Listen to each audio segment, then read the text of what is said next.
cumprimentos. Não esqueça de acessar o canal, fazer o joinha e contribuir para a melhoria deste vídeo e dessas informações que estamos passando para você que está do outro lado da tela. A guerra agora é total.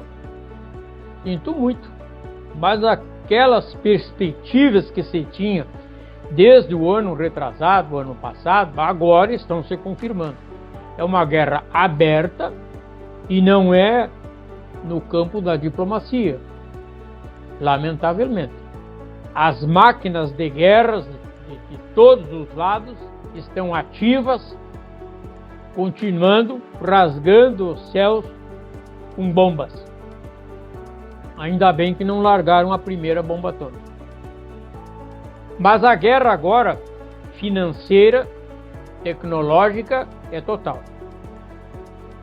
A retaliação que os Estados Unidos acaba de fazer, e que agora, até dia 8, dia 9, inicia o processo das taxações em todos os países, sobre todos os países, a pretexto de que eles estejam defendendo a soberania e a independência dos Estados Unidos, o governo Donald Trump simplesmente está quebrando todas as regras, os tratados e os acordos internacionais de livre comércio e acordos diplomáticos celebrados desde o pós-guerra de 1945.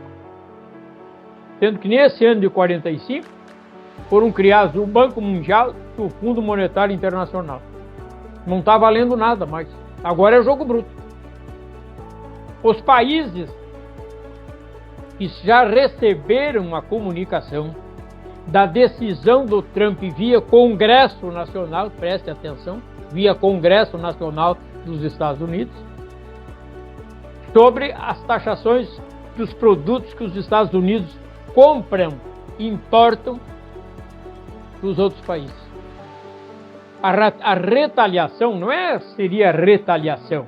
A resposta de países como Canadá, México e China, a mídia já está sabendo.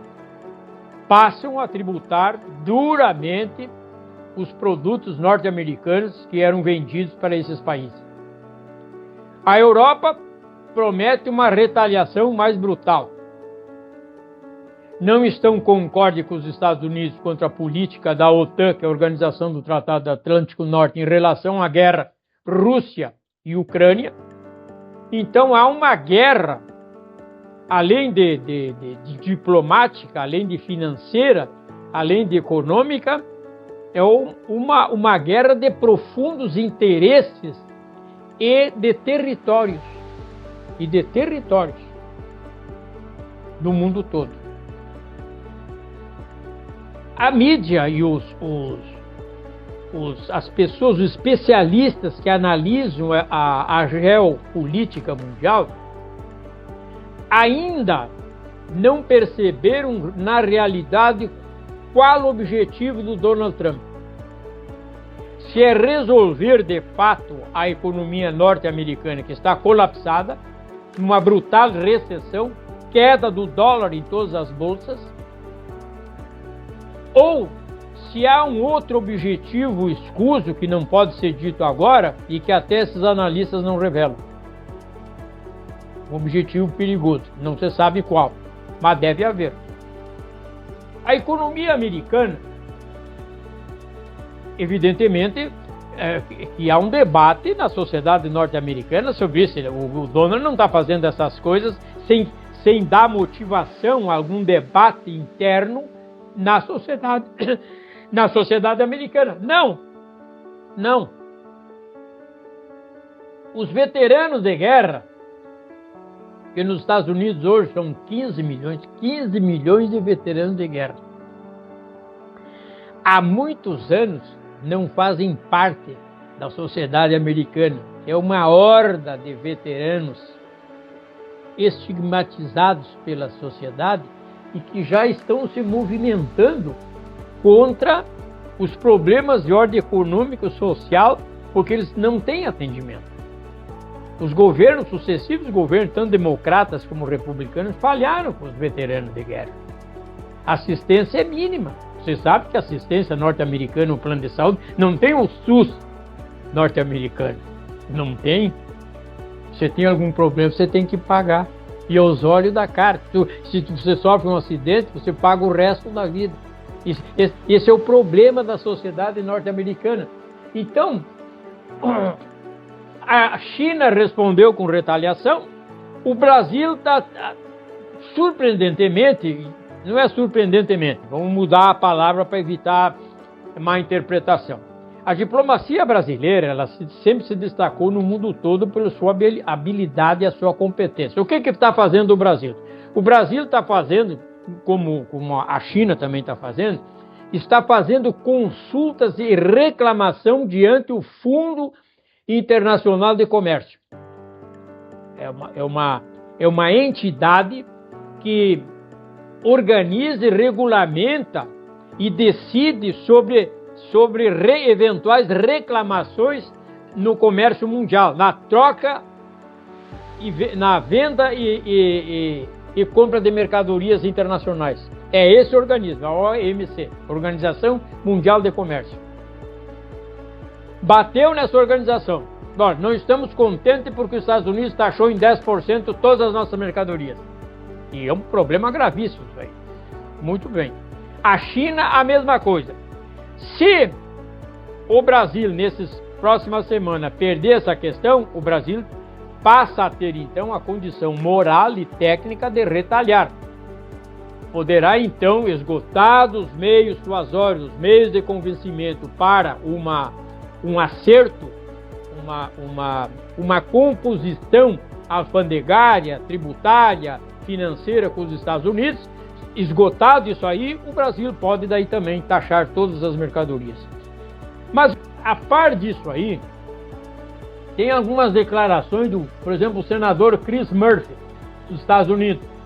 Ele denuncia esquemas de corrupção no governo norte-americano.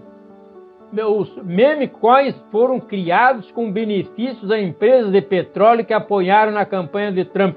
Então, lá nos Estados Unidos, lá na paróquia deles, estão discutindo no Congresso americano essas questões da aliança com as empresas de mercado e financeiras, de digital, das plataformas digitais.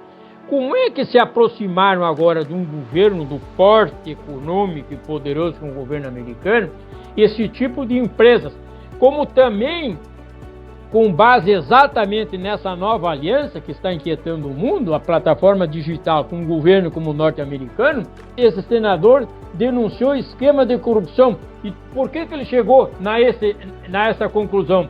Simples, ele chegou nessa conclusão porque as agências de fiscalização, todas elas foram extintas. As vinculadas a sistema de petróleo, sistema de laboratórios que dão sustentação ao governo do Donald Trump, que também dão sustentação ao governo dos democratas do Obama e do Biden. Não tem mais fiscalização dessas empresas nos Estados Unidos. Então a situação ficou frouxa, ficou solta. Nesse interim, para arrematar, e às vezes a gente fica discutindo aqui, não, tu é a favor da China, tu é a favor da Rússia, tu é a favor dos Estados Unidos. Entre eles está acontecendo uma coisa que nenhum analista disse até hoje. Mas eu vou dizer agora. Os Estados Unidos querem a Groenlândia e diz que é preciso ter a Groenlândia porque ela está numa posição geográfica lá perto do Polo Norte, uma situação geográfica e que os Estados Unidos precisam de proteger a sua soberania territorial. Ora, imagine se o Brasil adota essa tese. Não, nós vamos comprar a Argentina, nós vamos comprar o Paraguai, o Uruguai, porque isso é do interesse da soberania brasileira. Eles um dia podem nos atacar, então nós vamos invadir agora e nós vamos tomar conta deles. Isso abre precedente. Muito bem, mas como é que a China não reclama que os Estados Unidos querem pegar a Groenlândia? Como é que a Rússia não reclama que os Estados Unidos querem pegar a Groenlândia? É elementar, meu caro Watson. Porque a Rússia fica quieta por uma razão muito simples. A Rússia vai acabar ficando acertada com os Estados Unidos, ela vai ficar com parte da Ucrânia. Então ela não reclama sobre a Groenlândia. Entenderam? Aí sim, mas e a China? Elementar. A China também está quieta, porque a China quer Taiwan, a ilha de Taiwan. Sabe Taiwan? Que atingiu níveis impressionantes de progresso e desenvolvimento, e é a que mais fabrica chips de computação eletrônica. Então, simples assim. Então, nós discutimos aqui embaixo, e os grandes lá em cima, discutem, faz que se guerreiam, faz essa violência de taxação em todos os produtos internacionais, mas no fundo, tudo isso é um palco para que eles cresçam no seu domínio territorial. É o expansionismo da geopolítica mundial. Obrigado.